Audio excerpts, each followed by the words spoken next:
रायगढ़ जिला गुणपुर महाविद्यालय निर्धारित कॉलेज फी को नहीं छात्र असंतोष देखा देछि।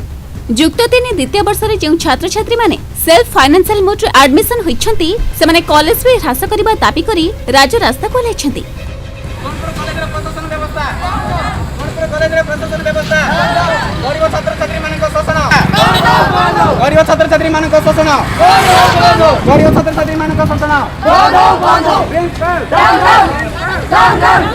आज एने गुणपुर उपजिलापाल को एक स्मारक पत्र प्रदान कर जायछि।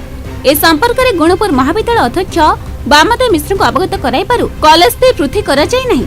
सेल्फ फाइनेंशियल मोड रे जो छात्र छात्री माने एडमिशन होइछंती निर्धारित फीस दाखल करने को हेबो। एथिरे कॉलेज कर्तृपक्ष किछि भूमिका नथिबा कहिसंती।